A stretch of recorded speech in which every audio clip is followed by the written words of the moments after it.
Me llamo Ricardo, y el día que destruí a la única persona que estaba salvando a mi hijo, lo hice convencido de que era un acto de justicia. La encontré en el patio, girando la silla de ruedas de Mateo como si fuera un juguete, con una música suave de fondo, y un veneno que no sabía que llevaba dentro se apoderó de mí. Todavía hoy, el eco de mi propia voz en aquel patio me quema por dentro, como una brasa que nunca se apaga. Fue el mayor error de mi vida, el más cruel, y lo cometí a gritos, delante de la única persona que no lo merecía, y del niño al que juré proteger. Aquella tarde no solo despedí a una empleada, me despedí a mí mismo de cualquier posibilidad de redención. Aquel día había sido un infierno en la oficina. Acababa de perder un contrato que valía millones, uno de esos que te aseguran el futuro de la empresa durante una década. Volví a casa buscando un culpable, un saco de boxeo donde descargar la frustración que me ahogaba y me impedía respirar. Isabel, la hermana de mi difunta esposa, llevaba meses susurrándome al oído que Elena, la asistenta que habíamos contratado, era una simple aprovechada, que sus métodos con Mateo eran una falta de respeto a la memoria de mi mujer. Yo, ciego de dolor y de una arrogancia que el dinero alimenta, le creí. Creí que la recuperación de mi hijo se compraba con los mejores médicos y los tratamientos más caros, y que cualquier cosa que se saliera de esa lógica era una farsa, una burla a nuestra tragedia familiar. Y entonces la vi a través del ventanal del salón. Sonaba una guitarra española, muy bajito, desde un teléfono móvil apoyado en el brocal de la fuente. Elena tenía los ojos cerrados, con una expresión de paz, de entrega total, mientras movía la silla de mi hijo en círculos lentos, como si estuvieran bailando un vals silencioso y sagrado. Y vi a Mateo. Por primera vez en meses, no tenía la mirada perdida en la nada. Tenía la cabeza erguida, y en sus labios, se dibujaba una sombra de sonrisa, algo tan frágil que casi no estaba allí.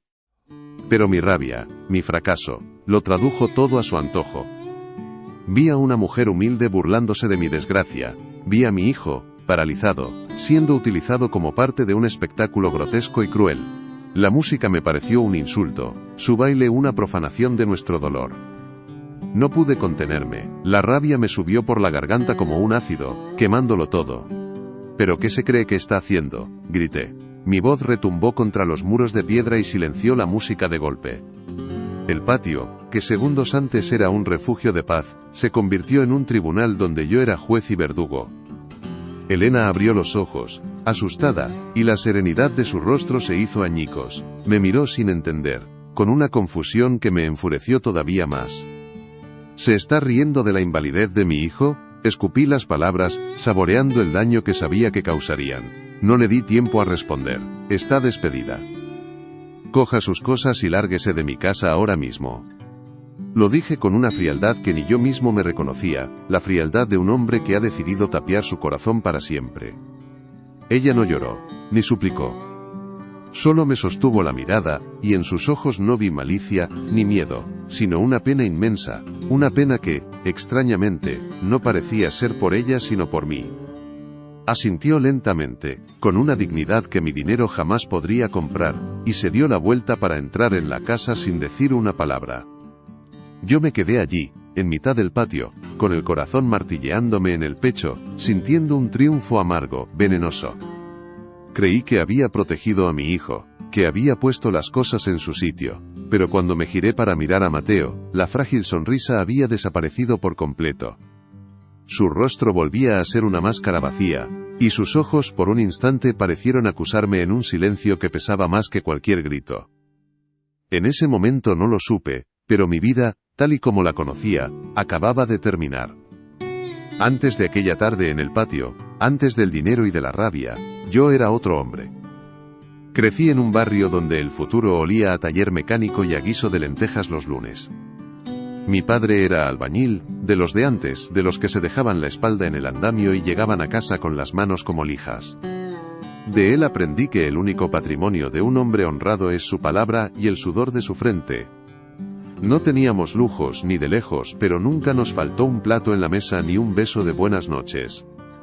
Aquellos años me enseñaron el valor de las cosas que no se pueden comprar, una lección que, con el tiempo y el éxito, se me fue olvidando por el camino, enterrada bajo capas de orgullo y de billetes que no podían curar el alma.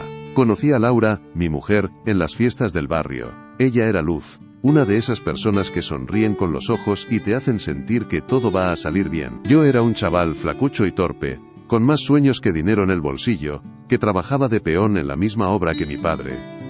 Cada día al terminar la jornada, me lavaba la cara y las manos en una fuente pública antes de ir a verla, para que no notara el polvo del cemento, para que viera al hombre que quería ser, y no al que era.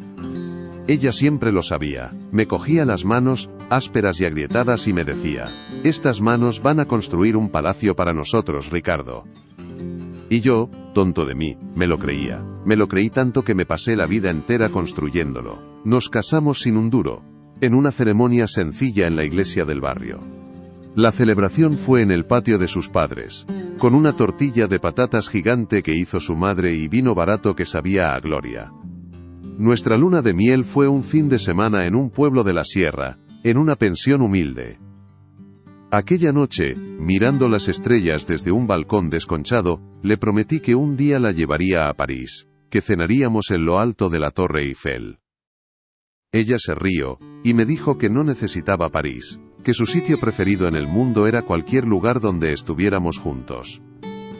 Esa promesa se quedó flotando en el aire durante años, como tantas otras cosas que el trabajo y la ambición fueron aplazando hasta que fue demasiado tarde.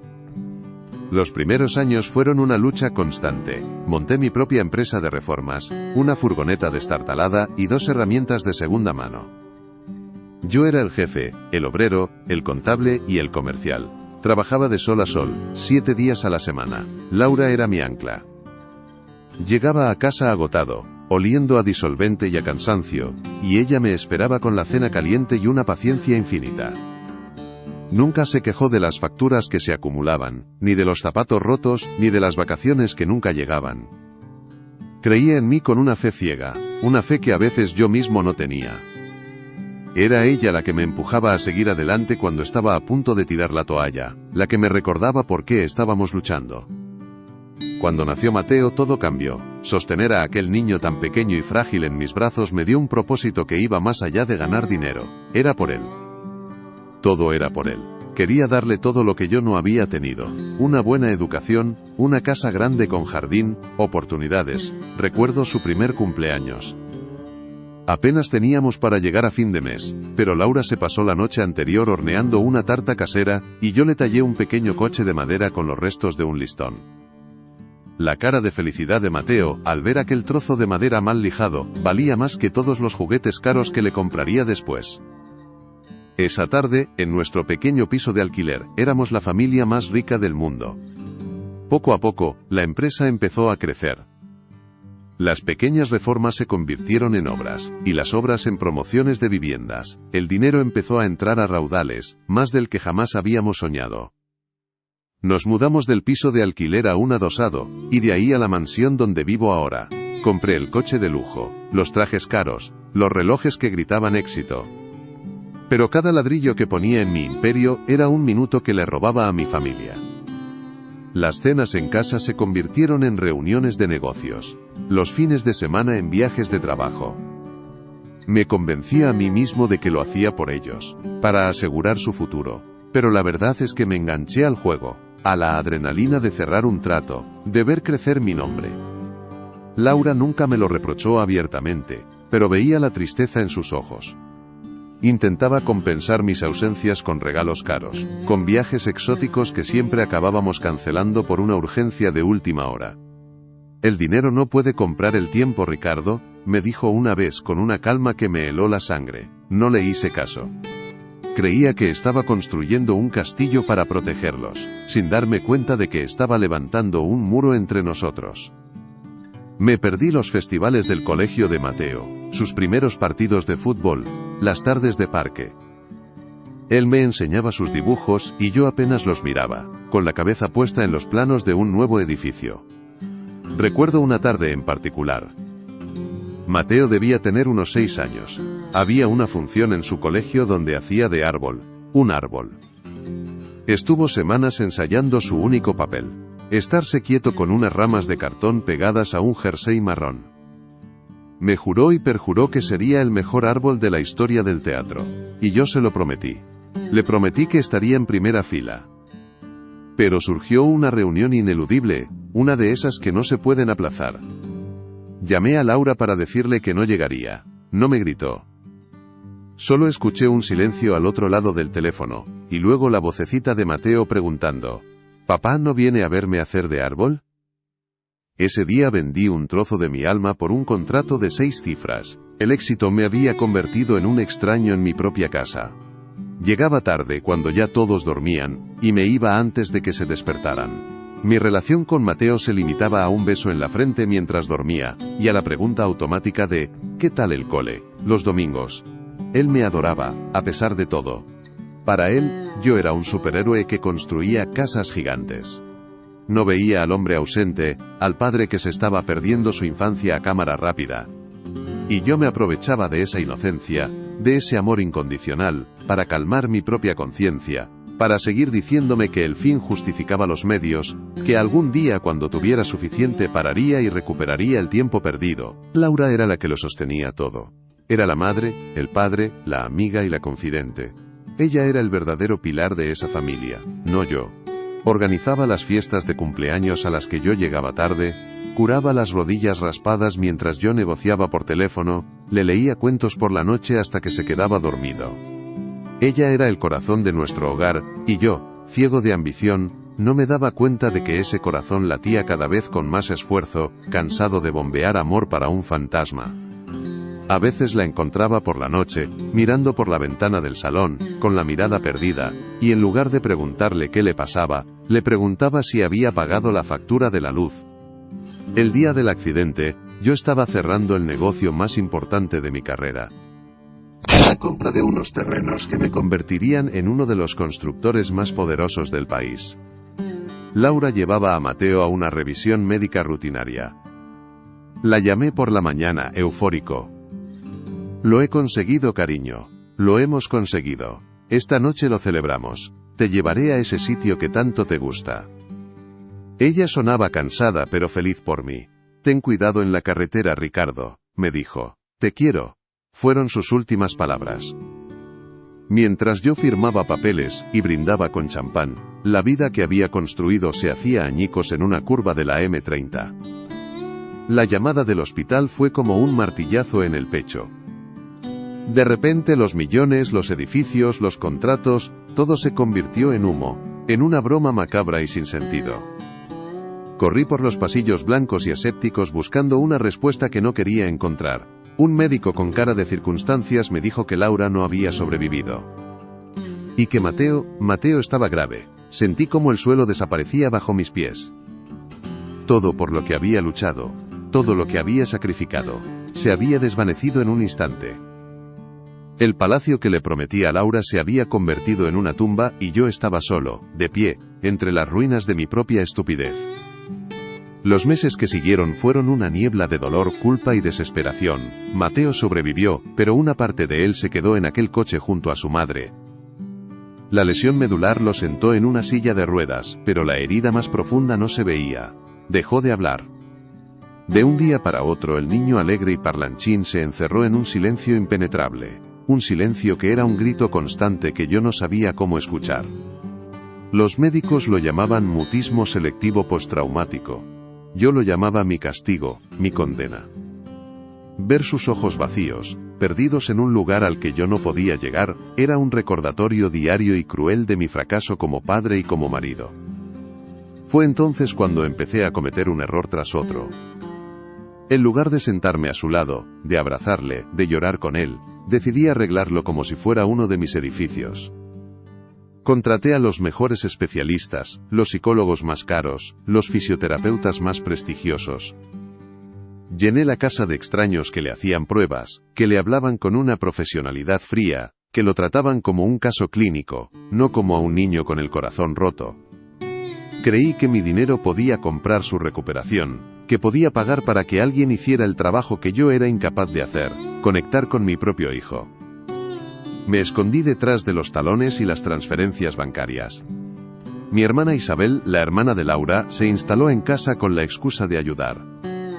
Al principio, su presencia fue un alivio. Se encargaba de la logística, de las citas médicas, de la organización de la casa. Pero pronto me di cuenta de que su ayuda venía con un precio.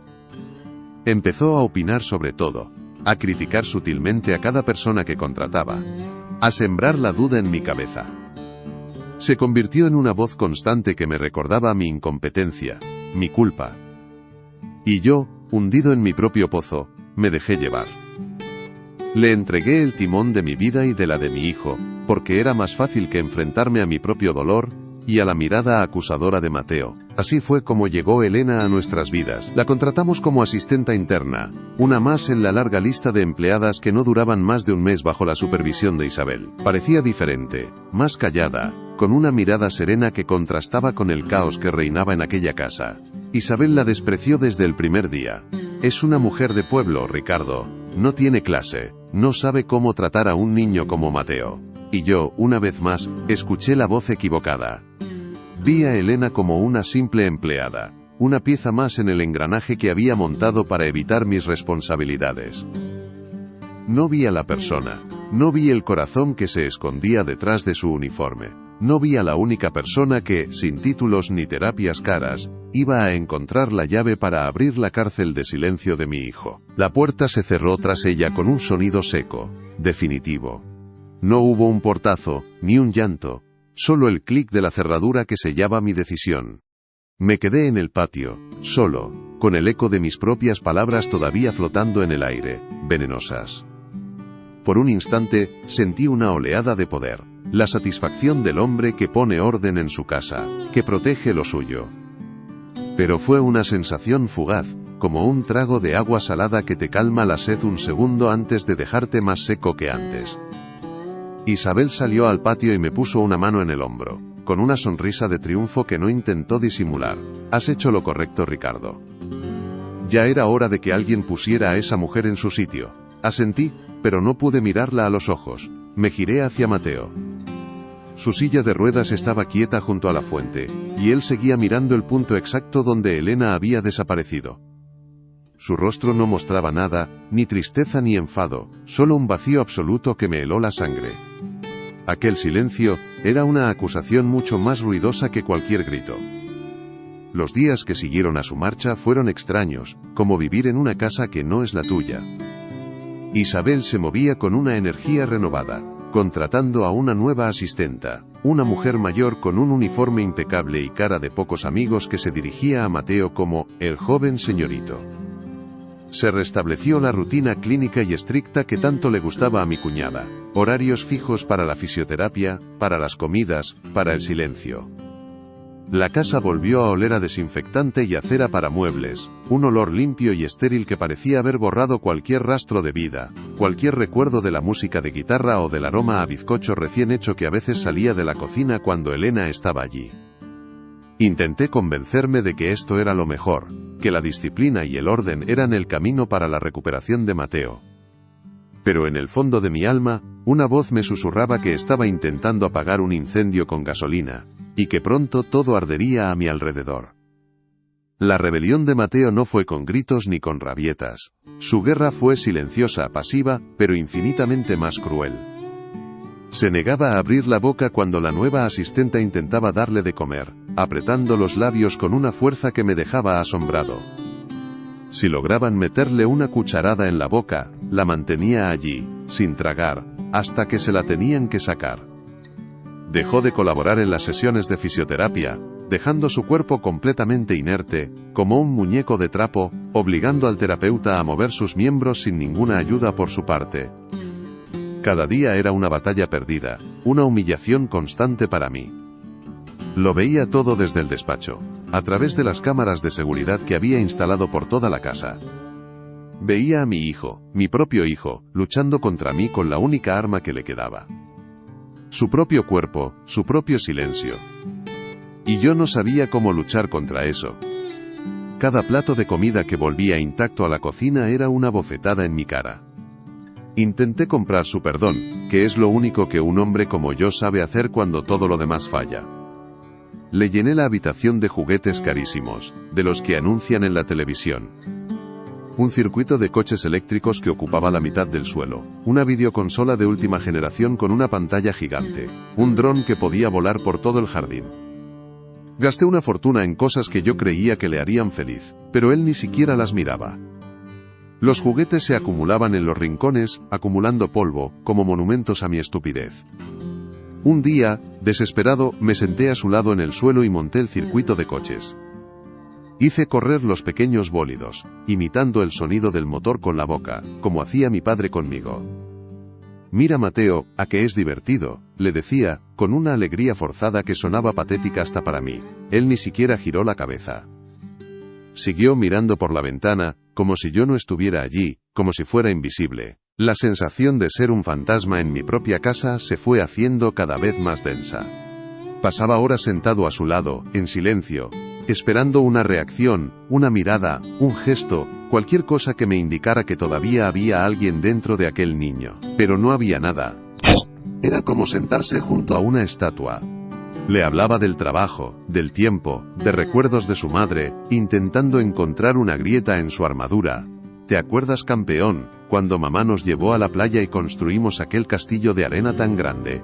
Su rostro permanecía impasible. A veces, en mitad de la noche, me despertaba y me acercaba a su habitación. Lo observaba dormir, con la cara relajada, y por un momento parecía el mismo niño de antes. Le acariciaba el pelo, y en mis adentros le suplicaba que me perdonara, que volviera. Pero al día siguiente, la máscara volvía a su sitio, y el abandono se reanudaba. Isabel, por su parte, parecía florecer en aquel ambiente gélido. Tomó el control total de la casa, convirtiéndose en la señora de la mansión. Cambió la decoración del salón, sustituyendo los muebles cómodos y familiares por otros de diseño, fríos e impersonales. Despidió a la cocinera de toda la vida porque, según ella, sus guisos eran demasiado de pueblo, y contrató a un chef que preparaba platos minúsculos y sofisticados que nadie se comía. Organizaba cenas con sus amistades, gente superficial y ruidosa que llenaba la casa de risas falsas y conversaciones vacías.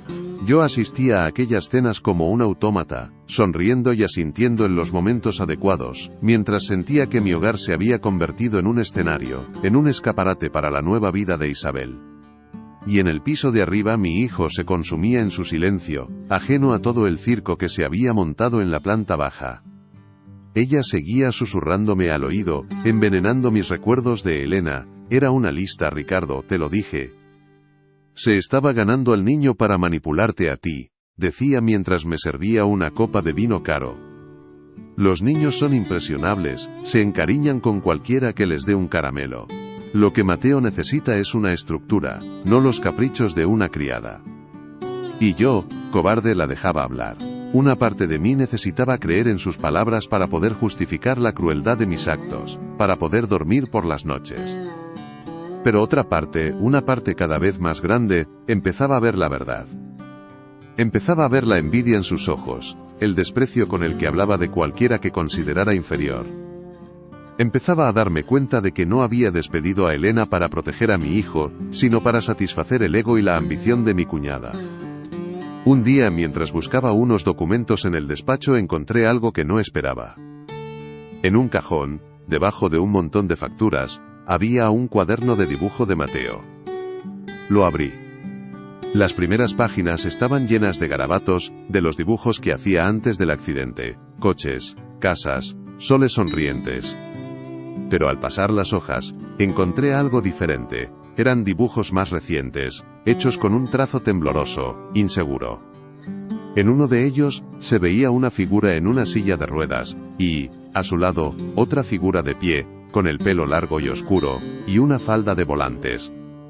Estaban en un jardín, bajo un sol enorme. No hacía falta ser un genio para saber a quiénes representaban. Eran Mateo y Elena. Y en la cara del niño del dibujo había una sonrisa de oreja a oreja. Sentí una punzada en el pecho tan fuerte que me costó respirar. Era la prueba de que ella le había devuelto algo que mi dinero nunca podría comprar, la alegría. Aquella noche no pude dormir. Di vueltas en la cama, con la imagen de aquel dibujo grabada en la retina. Me levanté y fui a la cocina a por un vaso de agua. La casa estaba en silencio, una quietud casi sepulcral. De repente, me sentí un extraño, un intruso. Aquella mansión enorme, fría e impersonal, no era un hogar. Era una jaula de oro que yo mismo había construido. Había echado de ella a la única persona que había conseguido meter un poco de luz en la oscuridad. Y lo había hecho de la peor manera posible. Me apoyé en la encimera de mármol, fría como una lápida, y por primera vez en mucho tiempo, me permití sentir el peso de mi culpa sin excusas, sin justificaciones. Era un fracaso. Como empresario había llegado a la cima, pero como padre, como hombre había tocado fondo. Y lo peor, era que había arrastrado a mi hijo conmigo a ese pozo. Empecé a observar a Isabel con otros ojos. Ya no veía a la cuñada solícita que había venido a ayudarnos, sino a una usurpadora. Veía cómo trataba al personal con un despotismo disimulado, cómo sus ojos brillaban de codicia cuando hablaba de futuros proyectos, de ampliar la casa, de comprar una nueva finca. Me di cuenta de que ella no quería a Mateo. Para ella, Mateo era una pieza en su tablero de ajedrez, la llave que le daba acceso a mi mundo, a mi fortuna. El bienestar del niño era secundario, una simple excusa para afianzar su posición. Una tarde la oí hablar por teléfono en el jardín. «Paciencia, querida, todo llega», decía con una risa cantarina. «Ricardo está hundido, es como un niño grande. Solo hay que saber llevarlo, y pronto todo esto será nuestro». Sentí náuseas. Había permitido que una víbora entrara en mi casa y le había entregado a mi hijo. Mi relación con Mateo empeoró, si es que eso era posible. Ahora, cuando entraba en su habitación, ni siquiera me dedicaba esa mirada vacía, directamente. Giraba la silla de ruedas y se ponía de cara a la pared. Era un rechazo explícito, brutal. Me estaba diciendo, sin palabras, que no quería verme, que mi presencia le dolía. Intentaba hablarle, pero mi voz rebotaba contra la pared y volvía hacia mí, cargada de impotencia. Me sentaba en el borde de su cama durante horas, sin decir nada, solo respirando el mismo aire viciado de tristeza. Me había convertido en su carcelero. Lo tenía todo, el poder, el dinero para darle los mejores cuidados, pero le había arrebatado lo único que le importaba, la única persona que había sabido conectar con su alma rota. Y él me lo estaba haciendo pagar con el látigo de su indiferencia. Empecé a beber más de la cuenta. El whisky se convirtió en mi único compañero al final del día.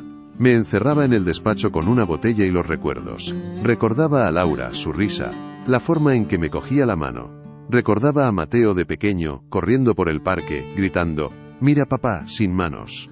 Y luego recordaba a la escena del patio, mi propia voz, cruel y despiadada, destrozando a una mujer inocente. El alcohol no ahogaba el dolor, solo lo adormecía por un rato, para que volviera con más fuerza a la mañana siguiente, acompañado de una resaca que era tanto física como moral. Estaba perdiendo el control de mi vida, de mi empresa, de mí mismo. Me estaba convirtiendo en el cliché del millonario triste y solitario, un hombre rodeado de lujo pero hundido en la más absoluta miseria emocional. Un día, la nueva asistenta, la mujer del uniforme impecable, entró en mi despacho. «Señor, creo que debería saberlo», dijo con su voz monótona. «El joven señorito lleva 2 días sin probar bocado, ni siquiera agua, y tiene fiebre». Salí corriendo hacia la habitación de Mateo. Estaba en la cama, pálido, con los labios secos y agrietados. Tenía los ojos cerrados, pero su respiración era agitada. Toqué su frente. Ardía. Llamé inmediatamente a nuestro médico de familia, un hombre mayor y sensato que nos conocía de toda la vida. Mientras esperaba a que llegara, me senté junto a Mateo, cogiéndole la mano. Estaba flácida, sin vida. El pánico empezó a apoderarse de mí. ¿Y si lo perdía? ¿Y si mi estupidez, mi arrogancia, acababan costándole la vida? La idea era tan monstruosa que sentí que me iba a volver loco. El médico llegó y lo examinó con calma. «Físicamente, es una infección de garganta, nada grave», dijo mientras guardaba sus instrumentos. «Le pondremos un tratamiento y la fiebre bajará. Pero el problema de fondo no es este, Ricardo, y tú lo sabes». Me miró por encima de sus gafas, con unos ojos que habían visto demasiado. «Este niño se está dejando morir. Su cuerpo está aquí, pero su espíritu no. Y ninguna medicina que yo pueda recetarle va a curar eso. Necesita una razón para vivir, una razón para luchar. Y me temo que esa razón no la va a encontrar en esta casa, no mientras las cosas sigan como hasta ahora». Sus palabras fueron como un puñetazo en el estómago. No me estaba juzgando. Simplemente estaba constatando un hecho, con la objetividad de un científico y la compasión de un viejo amigo. Esa noche me quedé velando a Mateo. Isabel intentó que me fuera a descansar, diciendo que ella se encargaría, pero la ECHE con acento agudo de la habitación con una dureza que la sorprendió. Necesitaba estar solo con mi hijo. La fiebre le provocaba un sueño agitado, lleno de murmullos ininteligibles. Le ponía paños húmedos en la frente, le susurraba que todo iría bien, que papá estaba aquí. Pero mis palabras sonaban huecas, mentirosas. ¿Cómo iba a ir todo bien si yo era el causante de todo el mal? Me sentía como un impostor, un actor, representando el papel de padre preocupado cuando en realidad era el verdugo. La noche se hizo interminable, cada tic-tac del reloj de la mesilla era un martillazo en mi conciencia. Estaba pagando por mis pecados, y el precio era la vida de mi hijo. Fue casi al amanecer, cuando la primera luz grisácea empezaba a colarse por la ventana. Mateo se agitó en la cama, con los ojos todavía cerrados. Empezó a balbucear algo. Me incliné sobre él, acercando mi oído a sus labios, desesperado por entender, por recibir cualquier mensaje del mundo en el que estaba atrapado. Y entonces lo oí. Fue solo una palabra, un susurro ronco, casi inaudible, que salió de lo más profundo de su ser. No dijo, papá. No dijo, mamá.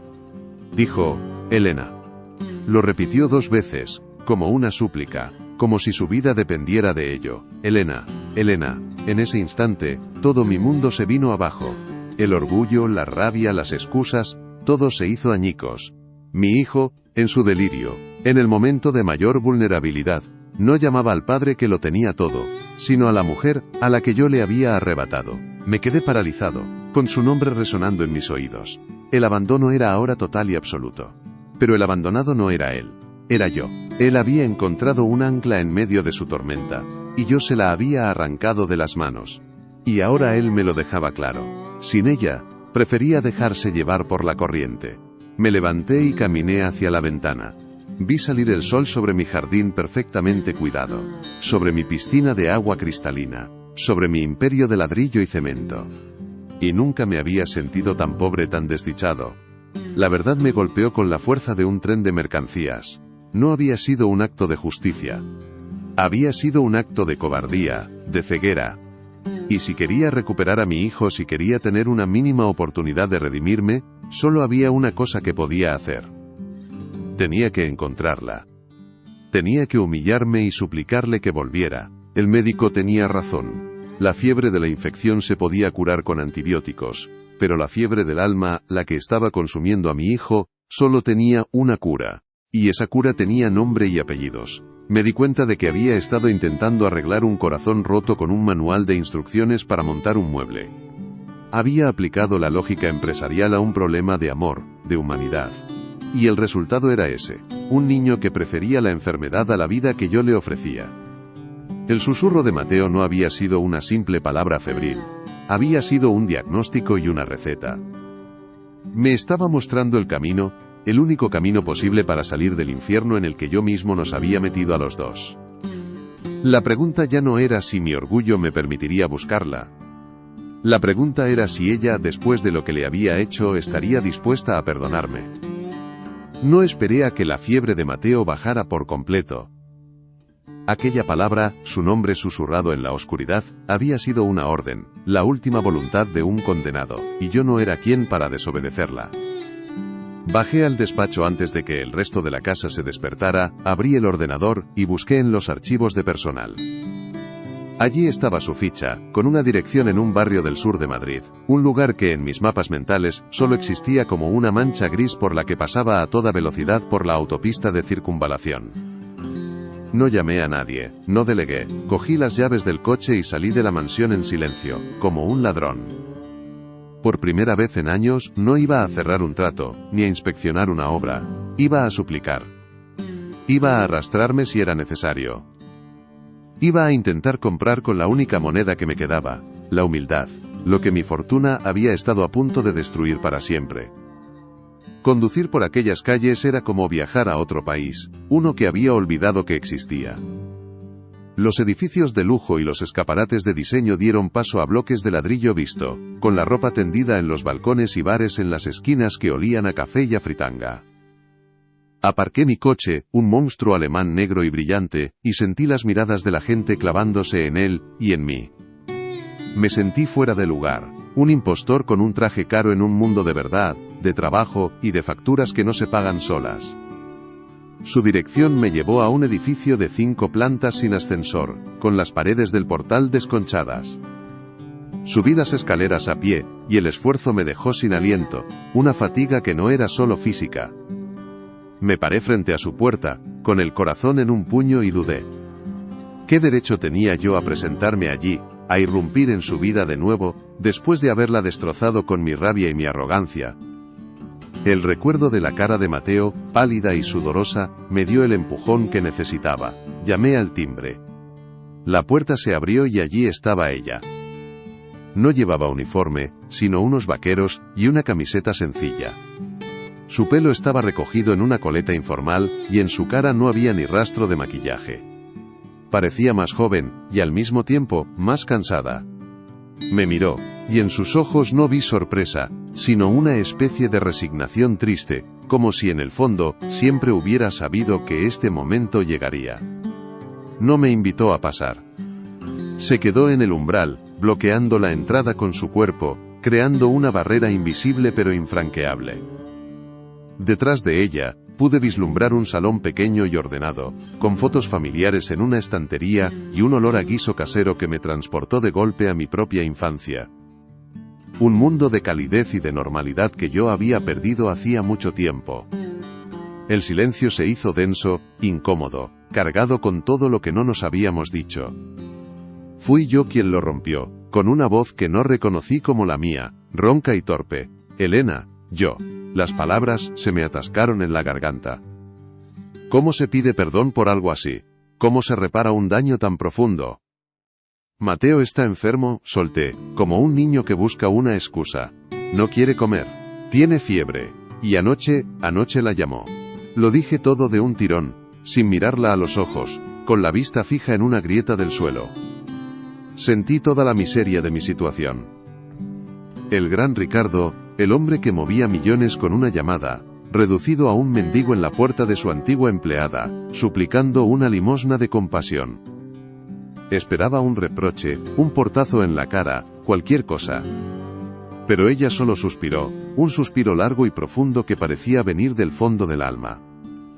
Los niños no entienden de orgullo, señor Ricardo, solo entienden de ausencias. Sus palabras, pronunciadas con una calma que desarmaba, me golpearon con más fuerza que cualquier insulto. No había rabia en su voz, solo una verdad tan simple y tan afilada como un cristal roto. Vuelva, por favor, le supliqué, levantando por fin la vista. Le pagaré lo que pida, el doble, el triple, ponga usted el precio. Vi cómo una sombra de decepción cruzaba su rostro. Acababa de cometer el mismo error otra vez. Intentar comprarlo todo, medirlo todo en billetes. Usted sigue sin entender nada, me dijo, negando con la cabeza. Esto no tiene que ver con el dinero. Tiene que ver con su hijo. Y tiene que ver con usted. Se cruzó de brazos, y me sostuvo la mirada, y por primera vez vi en ella una fortaleza que me intimidó. Si vuelvo, no será por su dinero, será por Mateo. Y las cosas se harán a mi manera, sin interferencias. Sobre todo, añadió, y su voz se endureció ligeramente, sin las de su cuñada. Acepté sus condiciones sin dudarlo un segundo. Habría aceptado cualquier cosa. Volvió conmigo en mi coche, en un silencio que ya no era incómodo sino expectante. Cuando llegamos a la mansión, Isabel estaba en la puerta, esperándome. Al ver a Elena bajar del coche, su cara pasó de la preocupación fingida a la incredulidad. Y de ahí, a una furia mal disimulada. Ricardo, ¿se puede saber qué hace esta mujer aquí?, siseó, lanzándole a Elena una mirada cargada de veneno. No me detuve a darle explicaciones. Pasé por su lado sin mirarla y le dije, Elena vuelve a trabajar aquí, es la cuidadora de Mateo, y sus decisiones sobre el niño no se discuten. ¿Queda claro? La dejé en el vestíbulo, con la palabra en la boca, y acompañé a Elena hasta la habitación de mi hijo. La guerra acababa de ser declarada, pero esta vez, yo sabía en qué bando estaba. Cuando Elena entró en la habitación, Mateo estaba despierto, con la mirada perdida en el techo. Ella se acercó a la cama despacio, sin hacer ruido, no le dijo nada. Simplemente se sentó en el borde y le cogió la mano. Y entonces ocurrió el milagro. Un milagro pequeño, silencioso pero más poderoso que cualquier grito. Mateo giró la cabeza lentamente, y sus ojos, vacíos durante meses, se encontraron con los de ella. Y vi algo que no había visto desde el accidente. Un brillo. Una chispa de reconocimiento, de vida. Sus labios se movieron sin emitir sonido pero formando su nombre. Y una lágrima, una sola, resbaló por su mejilla. Yo lo observaba todo desde el umbral de la puerta, sintiéndome un espectador privilegiado y, al mismo tiempo, un intruso. En aquel momento entendí que el vínculo que ellos dos tenían era algo sagrado, un lenguaje que iba más allá de las palabras, y que yo jamás podría comprender del todo. Los días siguientes fueron como ver amanecer después de una noche interminable. Elena retomó sus rutinas, pero ahora con una autoridad silenciosa que nadie se atrevía a cuestionar. La casa volvió a oler a bizcocho y a lavanda. La música de guitarra española volvió a sonar, bajito, en la habitación de Mateo. Y él empezó a volver. No fue de golpe, fue un regreso lento, gradual. Primero, abrió la boca para aceptar la cuchara de puré que Elena le ofrecía. Luego, empezó a seguirla con la mirada cuando se movía por la habitación. Un día, mientras ella le leía un cuento, imitando las voces de los animales, escuché algo que me hizo detener en seco en el pasillo. Era un sonido ronco, casi un gorgoteo. Era la risa de mi hijo. Hacía tanto tiempo que no la oía que por un momento no la reconocí. Me apoyé en la pared, cerré los ojos, y dejé que aquel sonido me llenara por dentro, como si fuera el aire que necesitaba para volver a respirar. Isabel observaba todo aquello con un resentimiento que apenas se molestaba en ocultar. Se movía por la casa como una sombra, lanzando comentarios sarcásticos y miradas de desprecio. Vaya, parece que la curandera está haciendo sus milagros, le decía yo por las noches, con una copa de vino en la mano. Hay que ver lo fácil que es manipular a un niño enfermo. Yo ya no le hacía caso, sus palabras habían perdido todo su poder sobre mí. Veía su envidia, su miedo a perder el control, la posición que creía haber conquistado. Intentó varias veces interferir en las rutinas de Elena, sugiriendo nuevos tratamientos, trayendo a supuestos especialistas que Elena despachaba con una educación firme. Mateo no necesita más experimentos, Isabel, necesita paz, le dijo un día, y la autoridad en su voz fue tal que mi cuñada se retiró, humillada y furiosa. El cambio en Mateo era cada vez más evidente. Empezó a colaborar en la fisioterapia, a esforzarse por mover los músculos, por recuperar algo de la fuerza perdida. Elena estaba siempre a su lado, animándole, celebrando cada pequeño logro como si fuera una victoria en el Mundial de Fútbol. Y un día, mientras estaban en el patio, retomando su baile silencioso con la silla de ruedas, ocurrió algo que me dejó sin palabras. Elena había tropezado y casi se cae. Mateo, en un acto reflejo, extendió su brazo derecho, el que tenía algo más de movilidad, como para intentar sujetarla. Fue un gesto torpe, casi imperceptible, pero estaba ahí. Y después del gesto, vino la palabra, una palabra clara, nítida, que resonó en el silencio del patio: cuidado. Elena se quedó quieta, mirándole con los ojos llenos de lágrimas. Y Mateo, por primera vez en más de un año, le sonrió. Una sonrisa de verdad, amplia, que le iluminó toda la cara. Aquella sonrisa fue el principio del fin para Isabel. Se dio cuenta de que estaba perdiendo la guerra, de que su influencia sobre mí se había desvanecido por completo, y de que el niño, su supuesta llave para la fortuna, ahora tenía una guardiana a la que no podía doblegar. Su desesperación la llevó a cometer el último y más ruin de sus actos. Supo que tenía que jugar su última carta, una que fuera tan sucia y tan definitiva que no me dejara otra opción que echar a Elena para siempre. Y creyó haber encontrado la manera perfecta. Una forma de destruirla no solo a mis ojos, sino a los ojos de la ley, utilizando el recuerdo de mi mujer, lo más sagrado que me quedaba, como arma arrojadiza. No sospeché nada. Estaba tan feliz con la recuperación de Mateo, tan aliviado, que bajé la guardia, ciego a la tormenta que se estaba gestando a mis espaldas. Ocurrió una tarde, una semana después. Yo había convocado a mi abogado y a mi gestor en casa para poner al día algunos asuntos de la empresa. Estábamos reunidos en el despacho. Isabel entró de repente, sin llamar, con el rostro descompuesto por una angustia perfectamente ensayada. «Ricardo, tienes que venir». «Es terrible, ha desaparecido», dijo con la voz entrecortada. «¿El qué ha desaparecido, Isabel?», pregunté, molesto por la interrupción. «El collar de Laura», respondió, llevándose una mano al pecho. «El de perlas. El que le regalaste por vuestro aniversario. El que guardaba en el joyero de su mesilla. No está». Me levanté de un salto. Aquel collar era una de las pocas cosas de Laura que conservaba intactas, un símbolo de nuestro amor. Sentí un frío glacial recorrer mi espalda. Isabel no me dio tiempo a reaccionar. «Ha sido ella, Ricardo. Estoy segura», gritó, señalando hacia el pasillo. «La vi merodeando por vuestro antiguo dormitorio esta mañana. Esa ladrona». Mi abogado y mi gestor se miraron, incómodos. La acusación era gravísima. Isabel, aprovechando mi confusión, llamó a Elena al despacho. Ella entró, tranquila, sin saber lo que se le venía encima. «¿Dónde está el collar, Elena?», le espetó Isabel, con la voz llena de un triunfo venenoso. «Sabemos que lo has cogido tú. Será mejor que lo devuelvas ahora mismo si no quieres que llamemos a la policía». Elena la miró, primero con sorpresa, y luego con una calma que desquició a mi cuñada. «Yo no he cogido nada, Isabel. No sé de qué me está hablando». «Mentirosa», chilló Isabel. «Registrad su bolso. Registrad su habitación. Veréis cómo lo encontráis».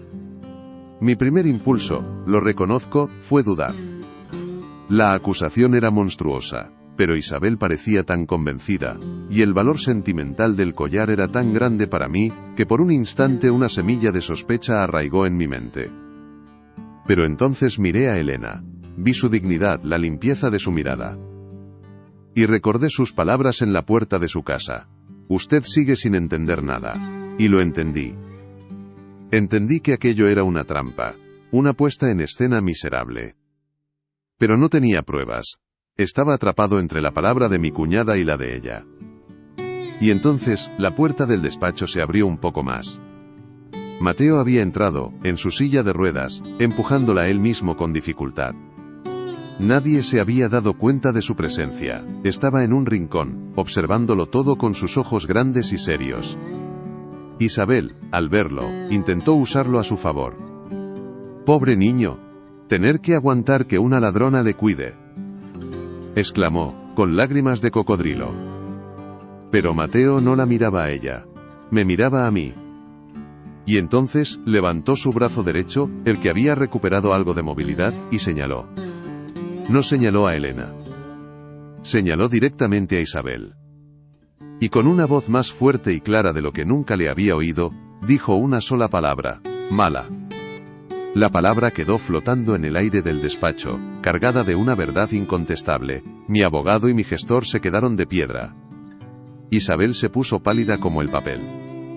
Yo sentí como si me hubieran quitado una venda de los ojos. Mi hijo silencioso, acababa de dictar sentencia. Pero no había terminado. Con un esfuerzo titánico, Mateo volvió a hablar. «Tía, cama». Y señaló de nuevo a Isabel, y luego hacia el pasillo, en dirección al dormitorio de su tía. Lo entendí todo en un instante. Él la había visto. La había visto esconder el collar. No en la habitación de Elena, donde sería demasiado obvio, sino en su propia habitación, para sacarlo en el momento oportuno. «Isabel», dije con una calma que me sorprendió a mí mismo, una calma gélida, mortal. «Acompáñame a tu habitación, por favor». Ella intentó negarse, balbucear excusas, pero mi mirada no le dejó escapatoria. Fui directamente a su mesilla de noche, abrí el cajón superior, y allí, debajo de un montón de pañuelos de seda, estaba el collar de perlas de Laura. Brillando, como una prueba irrefutable de su maldad, la cogí del brazo, sin delicadeza, y la arrastré de vuelta al despacho. Dejé el collar sobre mi mesa, a la vista de todos. Isabel me miraba con una mezcla de pánico y odio. Ya no quedaba nada de la mujer sofisticada y segura de sí misma. Solo una alimaña acorralada. Fuera, le dije. Coge tus cosas y lárgate de mi casa. Ahora mismo. Ella intentó hablar, suplicar. Ricardo, por favor, es un malentendido. He dicho que fuera, grité, y esta vez mi voz retumbó en toda la casa, pero no era la voz de la rabia ciega, sino la de la justicia. No quiero volver a verte en mi vida. Ni a ti ni a tu veneno. Has utilizado a mi hijo, has profanado la memoria de mi mujer, y has intentado destruir a la única persona que nos ha ayudado. No tienes nada más que hacer aquí. Ella salió del despacho, derrotada. Subió las escaleras y, poco después, la oí bajar arrastrando una maleta.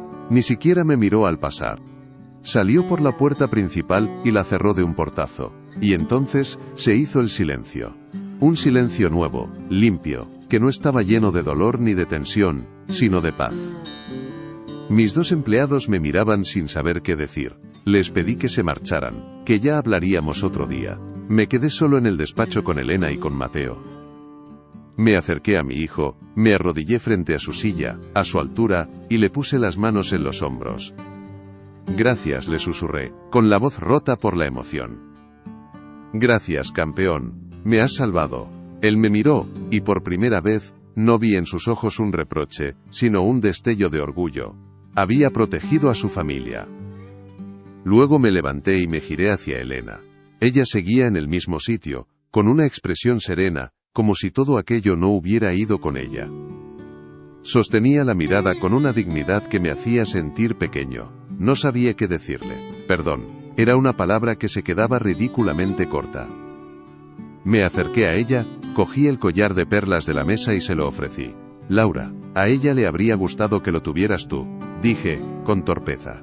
Ella negó suavemente con la cabeza, y apartó mi mano con delicadeza. Ese collar le pertenece a usted, y al recuerdo de su mujer. Yo no necesito nada. Solo la confianza que hoy me ha demostrado. Sus palabras fueron, a la vez, una absolución y una lección. Entendí que la verdadera riqueza no estaba en las cosas que se podían regalar, sino en los lazos que, a pesar de todo, habíamos empezado a reconstruir. Aquella tarde, el sol se puso tiñendo el cielo de naranja y morado. Por primera vez en mucho tiempo, no me sentía solo en aquella casa inmensa. El silencio ya no pesaba, no era un enemigo, era un espacio tranquilo donde podíamos empezar a curarnos. Vi a Elena empujar la silla de Mateo hacia el jardín. Y esta vez, en lugar de quedarme observando desde lejos como un cobarde, salí a reunirme con ellos. No dije nada. Simplemente me senté en el césped, a su lado, y miramos juntos cómo las estrellas empezaban a aparecer en el cielo. Mateo apoyó su cabeza en mi hombro, un gesto pequeño, casi imperceptible, que para mí lo significó todo. Era un nuevo comienzo. Doloroso, difícil, pero un comienzo al fin y al cabo. Y todo gracias a una mujer a la que había estado a punto de destruir, y que en cambio, nos había salvado a los dos. ¿Qué habríais hecho vosotros, en mi lugar? ¿Habríais sido capaces de ver la verdad a tiempo, o el orgullo y el dolor os habrían cegado como a mí? Os leo hasta el final, contadme, ¿qué habríais hecho? Y por favor, decidme desde qué ciudad me estáis escuchando, necesito saber que no estoy solo en esta lucha. Si queréis conocer más historias como esta, de las que la vida te enseña a golpes, suscribíos al canal. La cogí del brazo, sin delicadeza, y la arrastré de vuelta al despacho. Dejé el collar sobre mi mesa, a la vista de todos. Isabel me miraba con una mezcla de pánico y odio. Ya no quedaba nada de la mujer sofisticada y segura de sí misma, solo una alimaña acorralada. Fuera, le dije. Coge tus cosas y lárgate de mi casa, ahora mismo. Ella intentó hablar, suplicar. Ricardo, por favor, es un malentendido. He dicho que fuera. Grité, y esta vez mi voz retumbó en toda la casa, pero no era la voz de la rabia ciega, sino la de la justicia. No quiero volver a verte en mi vida. Ni a ti ni a tu veneno. Has utilizado a mi hijo, has profanado la memoria de mi mujer, y has intentado destruir a la única persona que nos ha ayudado. No tienes nada más que hacer aquí.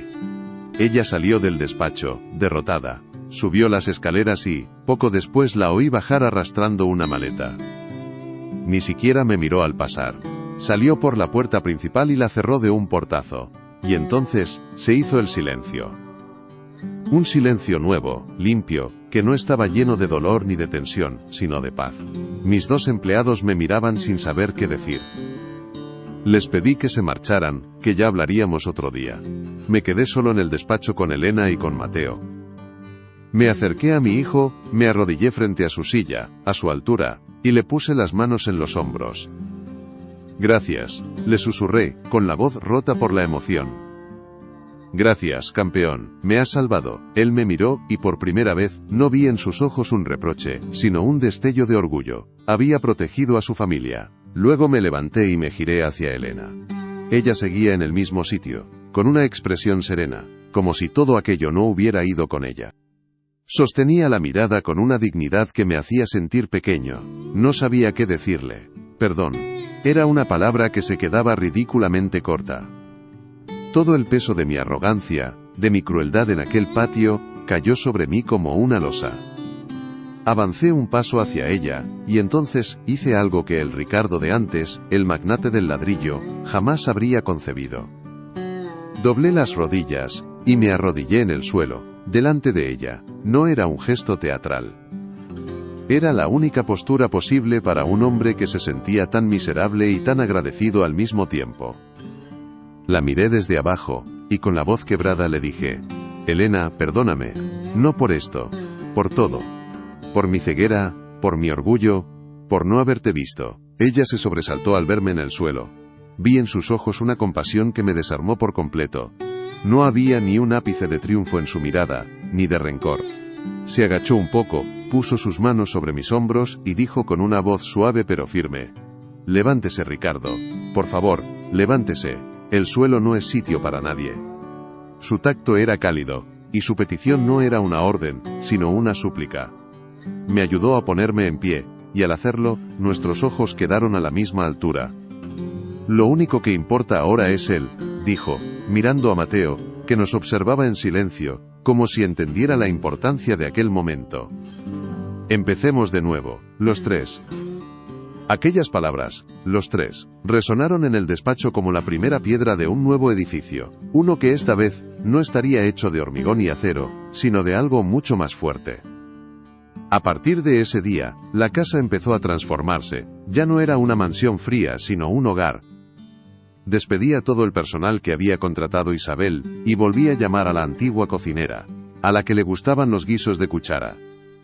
El olor a desinfectante fue sustituido por el de la comida casera, y el de las flores frescas que Elena ponía en los jarrones. Yo mismo empecé a cambiar.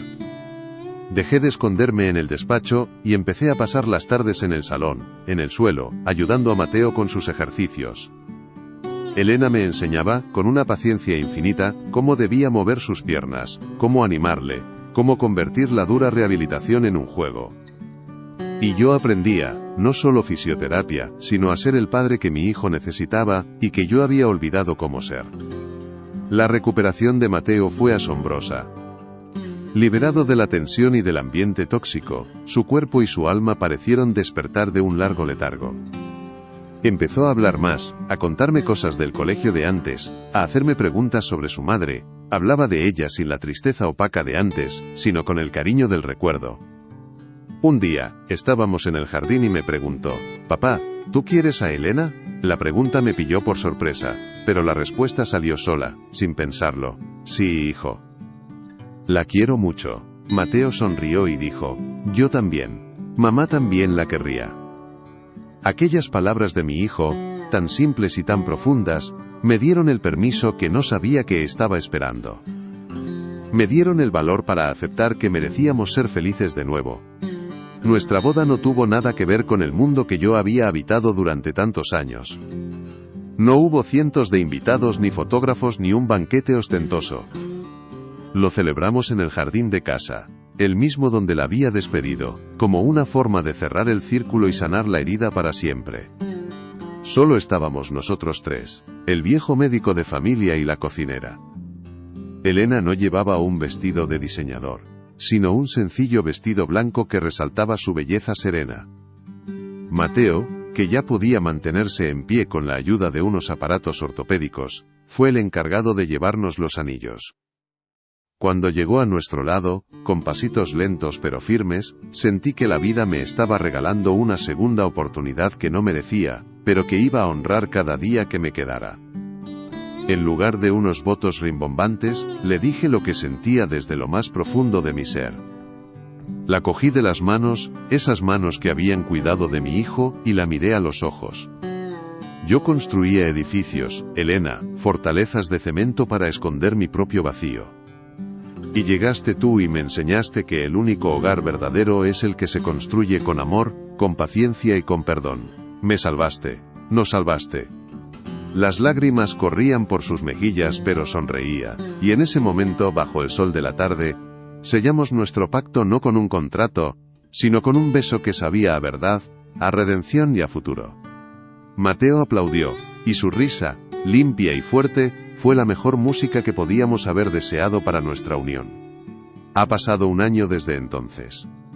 A veces, cuando miro por la ventana del salón, todavía me parece ver al fantasma del hombre que fui, un tipo arrogante y ciego, perdido en su propio dolor. Pero la imagen se desvanece enseguida. Hoy, esa misma ventana me devuelve el reflejo de una realidad que nunca me atreví a soñar. Mateo corre por el jardín, con una cojera casi imperceptible, persiguiendo una pelota. Su risa se mezcla con los ladridos de un cachorro que adoptamos hace unos meses. Elena está a mi lado, con la cabeza apoyada en mi hombro. Acabamos de volver de su pueblo, de visitar a su familia. Ya no hay secretos ni barreras entre nuestros mundos. La mansión ya no es una jaula de oro. Es simplemente nuestra casa, un lugar lleno de vida, de ruido, de desorden y sobre todo, de un amor que nos costó lágrimas encontrar, pero que ahora es el cimiento indestructible de todo lo que somos. ¿Qué habríais hecho vosotros en mi lugar? ¿Habríais sido capaces de ver la verdad a tiempo, o el orgullo y el dolor os habrían cegado como a mí? Os leo hasta el final, contadme, ¿qué habríais hecho? Y por favor, decidme desde qué ciudad me estáis escuchando. Necesito saber que no estoy solo en esta lucha. Si queréis conocer más historias como esta, de las que la vida te enseña a golpes, suscribíos al canal.